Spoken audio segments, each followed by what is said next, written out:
र से राम भी होता है, र से रावण भी होता है, र से राहुल गांधी भी हैं। बहरहाल कांग्रेस के कुछ नेताओं ने यही बात कही तो बीजेपी के प्रवक्ता उतर आए। सोशल मीडिया पर उन्होंने एक ऐसी बात लिख दी जिसके बाद कांग्रेस को पलटवार करने का मौका मिल गया। कैसे? र से राहुल, र से राम, र से रावण और हो गया संग्राम। इसकी पूरी कहानी इस रिपोर्ट में आपको बताते हैं। कांग्रेस की भारत जोड़ो यात्रा में जुटे हुए राहुल गांधी के तार राम से जोड़ने से शुरू हुई बात अब रावण तक आ गई है। इसके साथ ही कांग्रेस और भारतीय जनता पार्टी के नेता और प्रवक्ता भी इस मामले में जमकर बयानबाजी कर रहे हैं। दोनों दलों के नेताओं के बीच ट्विटर वॉर छिड़ गया है, जिस पर सोशल मीडिया यूजर्स भी जमकर कमेंट कर रहे हैं। पूरे मामले की शुरुआत समझ लेते हैं। यह मामला राजस्थान के मंत्री परसादी लाल मीणा के एक बयान से शुरू हुआ था।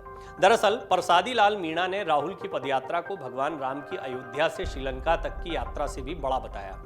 मीणा ने कहा कि भारत जोड़ो यात्रा ऐतिहासिक होगी। राहुल गांधी भगवान राम से भी ज्यादा पैदल चलेंगे। मीणा ने कहा कि भगवान राम भी अयोध्या से श्रीलंका तक पैदल गए थे। राहुल गांधी की यात्रा उनसे भी लंबी होकर कन्याकुमारी से कश्मीर तक जाएगी। देश को बदलने के लिए ये यात्रा निकाली जा रही है। देश में सांप्रदायिकता है, जो माहौल है उसे बदलने के लिए ये एक ऐतिहासिक यात्रा सिद्ध होगी। ऐसी यात्रा पर न कोई गया न कोई जाएगा।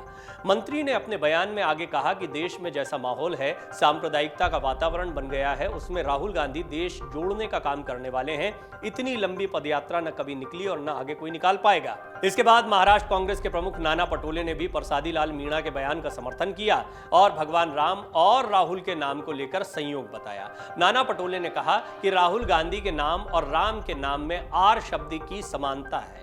नाना पटोले ने कहा कि भगवान श्री राम ने पदयात्रा की थी, शंकराचार्य भी इस रास्ते पर चले और अब राहुल गांधी भी पदयात्रा कर रहे हैं।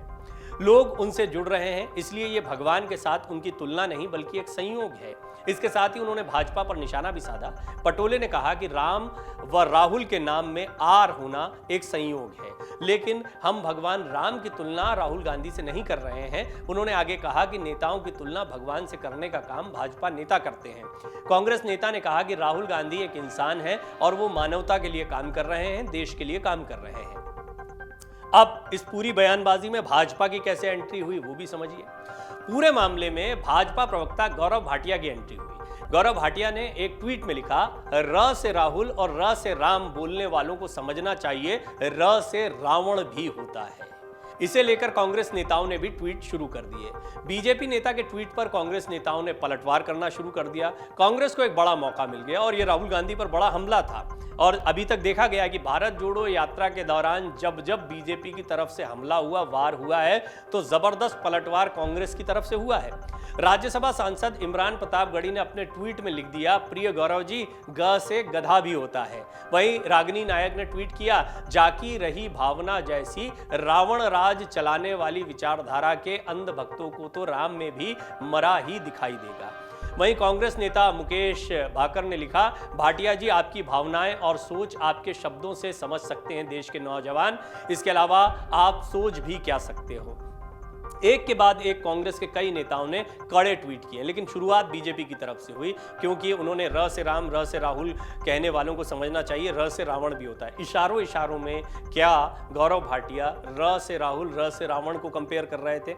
ये बात निश्चित तौर पर, जैसे कि कांग्रेस के नेताओं ने कहा, र से ही राम शुरू होता है, र से ही राहुल का नाम आता है। ऐसे में ये बहुत महत्वपूर्ण बात हो जाती है कि र से रावण कहकर बीजेपी ने क्या मैसेज दिया।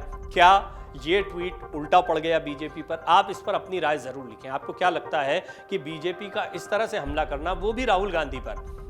हमने पहले भी आपको कुछ रिपोर्ट्स में बताया है कि मुद्दों की राजनीति पर कहीं ना कहीं भारत जोड़ो यात्रा हावी दिखाई दे रही है। जो मुद्दे उठाए जा रहे हैं उन मुद्दों पर बात नहीं हो रही है। कभी टी शर्ट पर बात हो रही है, कभी किसी ने राम कह दिया तो उस पर बात हो रही है। और राम में सबकी आस्था है। राम हमारी आस्था के केंद्र थे, राम हमारी आस्था के केंद्र हैं, राम हमारी आस्था के केंद्र हमेशा रहेंगे, इस बात में किसी को कोई संदेह नहीं है। लेकिन राम के नाम का इस्तेमाल राजनीति में, कांग्रेस के नेताओं ने राम के नाम से एक संयोग बताया, जैसा नाना पटोले ने कहा कि एक संयोग है, र से ही राम होता है, र से ही राहुल का नाम आता है, दोनों की नामों की शुरुआत जो है आर से होती है, लेकिन हम नहीं कहते कि हम राम और राहुल को कंपेयर कर रहे हैं या कोई समानता बता रहे हैं। राहुल गांधी एक इंसान है, ये बात भी उन्होंने कही, तो वो ये बात जानते थे। लेकिन यहाँ पर बीजेपी ने जब ट्वीट कर दिया, रावण कह दिया, र से रावण कह दिया, तो उसके बाद में फिर एक ट्विटर जंग शुरू हो गई। कांग्रेस नेताओं के ट्वीट पर भाजपा प्रवक्ता गौरव भाटिया ने फिर से पलटवार किया। गौरव भाटिया ने अपने पुराने ट्वीट को शेयर करते हुए लिखा, हमारे एक ट्वीट की ताकत यह है कि पूरी कांग्रेस अंताक्षरी खेलने में व्यस्त है। बस बुरा यह लग रहा है कि ग से पता नहीं गांधी परिवार को गंदी गंदी गालियां क्यों दे रहे हैं। अब क्योंकि जी से गधा लिख दिया गया था कांग्रेस की तरफ से, तो उस पर इनको एक और मौका मिल गया, इन्होंने भी पलटवार कर दिया। ऐसा मत करो नकली गांधी के चाटुकार, ये गौरव भाटिया का एक कड़ा बयान आ गया। भारत जोड़ो यात्रा के दौरान हमने देखा है कि किस तरीके से जरा सी बात पर ट्विटर वॉर शुरू हो जाता है। राहुल गांधी की ये यात्रा जितनी जमीन पर आपको दिखाई दे रही है, उतनी ही सोशल मीडिया पर छाई हुई है।